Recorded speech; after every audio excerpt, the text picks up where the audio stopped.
Hello, I'm student clinician Esteban Diaz. What is your name? I am Claude. Oh, nice to meet you. So today we'll be doing some neurological exams on you. So if you feel any pain whatsoever, please let me know immediately.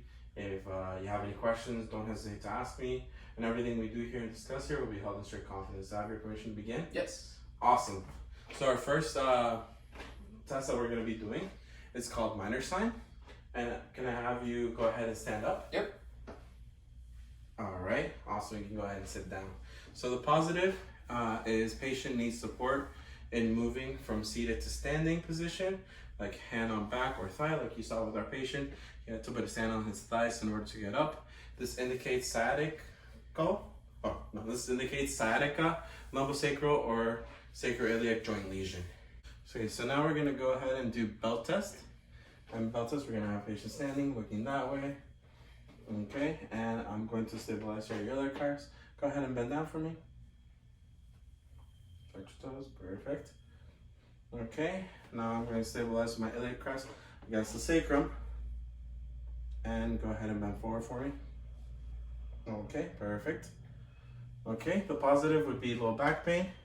And this indicates one, pain while bending with the sacrum stabilized and unstabilized is lumbar, equals lumbar involvement. Number two would be pain during sacrum non-stabilizing bending, and no pain during sacrum stabilizing bending equals pelvic involvement. Okay, so now we're going to do Valsalva maneuver, and your patient's going to be seated, and if you can go ahead and take a deep breath, okay, and slightly flex forward while holding down as if you were trying to do a bowel movement. Ready, go. All right. Thank you. So a positive would be radiating pain from the site of lesion, usually recreating the complaint in cervical, thoracic, or lumbar area of the spine. This would indicate nerve root entrapment by disc lesion, space occupying lesion. All right, so can I have you stand up? Yep. All right, so now we're gonna do a heel walk. I'm gonna go ahead and have you step a little forward here, stand right here. Okay. And face that way. All right, perfect. So now I'm gonna have you go on your heels. I'm gonna have you go on your heels and walk this way. In your heels. Okay. My bad. Your heel. Thank you. All right. Perfect. You're good. All right. So positive would be inability to perform the test, and this indicates L4 disc lesion, L5 nerve root. Okay. And can you come back here again? We'll go from here. All right. And go ahead and stand on your toes. Okay. And go ahead and walk this way on your toes. All right, perfect, thank you. And this would be a positive, would be inability to perform the test, which would indicate L5 disc lesion, S1 nerve root. All right, now we're gonna do chem test. And in chem test, you're gonna go ahead and cross your arms for me. I'm gonna go ahead and reach in front of you, is that okay? Yep. Okay, so I'm gonna laterally flex you, and I'm gonna stabilize on the PSIS. And I'm going to rotate and extend you. All right, now we're gonna do the other side. I'm gonna put my arm in front of you, is that okay? All right, I'm gonna flex you, stabilize, and I'm going to rotate and extend you. All right, awesome, thank you. A positive would be one, pain, usually radicular, recreating existing sciatic pain. And this would indicate disc perfusion. In median disc perfusion camps will be positive at the patient as the patient is leaning away from the site of pain.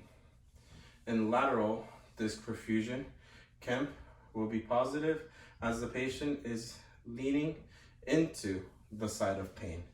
And the second positive would be pain, but local pain. And this would indicate localized pain, may indicate lumbar spasms or facet capsulitis. All right, Claude, can you go ahead and lay on your back for me? Yep. So for the next exams, we're just gonna be doing everything supine or laying on your back. I'm gonna go around the table. Okay. All right, so our first exam is a straight leg raise. We're gonna have them supine like this. So I'm gonna go ahead and slowly bring your right leg up. Slowly to 90 degrees. All right, any pain? Awesome. So the positive would be radiating pain and or dual posterior thigh pain. This would indicate sciatic radiculopathy or tight hamstrings. Positive between 35 to 70 degrees is a possible discogenic sciatic radiculopathy. Positive test at 70 degrees is a tight hamstring. So the next exam we're going to do is Burgard sign, and patient's going to be supine. We're going to go ahead and do a straight leg raise on the patient. And we're going to bring it up until they feel pain. And then we're going to bring it down about 5 degrees from the point of pain. And we're going to dorsiflex the foot. Okay, any pain? A little bit. A little bit. Uh-oh. So positive would be pain in the posterior thigh. And this would indicate sciatic radiculopathy. So now we're going to do Sacard sign. Patient's going to be supine, and we're going to go ahead and bring the straight leg raise on the right all the way up. If there's pain right here, we would bring it down 5 degrees, and we dorsiflex the big toe. Any pain? No. Awesome. So positive would be posterior thigh and leg pain. This indicates sciatic radiculopathy. So now we're going to do Lender sign. We're going to have our patient supine, and we're going to go ahead and we're going to flex the patient's head towards the chest. Get your head. Okay, now we're going to flex it towards the chest. Any pain? No. Awesome. So positive would be pain in the posterior thigh or leg. This would indicate sciatic radiculopathy. All right, so now we're going to do Turk sign, and I'm going to go ahead and have you straight up, laying down supine. I'm going to go ahead and test your big toe. We're going to dorsiflex it. Okay, and we're going to go ahead and do the other side as well. All right, so a positive would be pain in the posterior thigh. This would indicate sciatic radiculopathy. Now we're going to do bonnet sign, and we're going to go ahead and have our patient supine, and we're going to strongly internally rotate the leg, and then that abducts the affected leg, and then we're going to do a straight leg raise all the way to the opposite shoulder. Any pain? That's tender, but Tender? no. No pain. All right. So positive would be immediate sciatic pain. This indicates sciatic radiculopathy due to piriformis syndrome. Good. Now we're going to do the well leg straight raise. Patient's going to be supine. We're going to perform a straight leg raise on the unaffected side. So let's say our left is affected. We're going to go ahead and raise the right. And we're going to bring it up to 75 degrees or until the patient feels pain down the affected leg. The positives, one would be pain down the affected leg. This would indicate medial disc protrusion. And the second positive would be decrease in pain due to affected leg. Decreased pain. The second would be decrease in pain down the affected leg, and this would indicate lateral disc perfusion. Awesome. Okay, so now we're going to do the femoral stretch test, and can I go ahead and have you lie on your left side? Okay. And have your legs bent. You can go ahead and put your arms support the leg. Yeah. Okay. And let me have you a little more straight here. Okay. There we go. There. All right. I'm gonna have this here. And go ahead and flex your neck, your chin to your chest. Okay. All right. So now we're going to go ahead and I'm gonna flex the neck, and then on the affected side of the knee, we're gonna flex it, and we're gonna extend the thigh.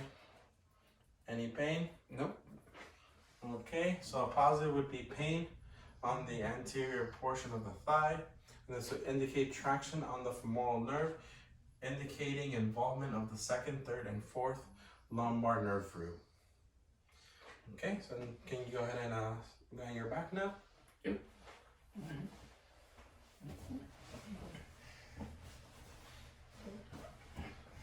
Alright, so for this test, it's called Tinel foot sign.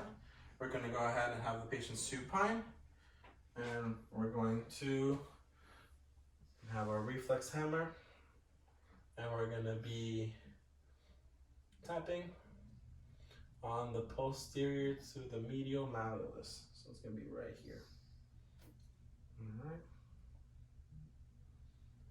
Okay. Any pain? Nope. Okay, so positive would be paresthesia radiating into the bottom of the foot, and this would indicate tarsal tunnel syndrome. And our last test is a Morton test. The patient's going to be supine as he is right now, and I'm going to go ahead and grasp the affected foot. So let's say it's this one. So I'm going to grab the affected forefoot, and I'm going to apply transverse pressure across the metatarsal heads. Any pain? No. Okay. So the positive would be sharp pain in the forefoot. This would indicate metatarsalgia or neuroma, usually at the third and fourth metatarsal interspace. Awesome. All right, thank you so much. You can go ahead and sit up if you want. All right. Well, thank you so much for coming by. Okay. And we hope to see you again soon. Thank you.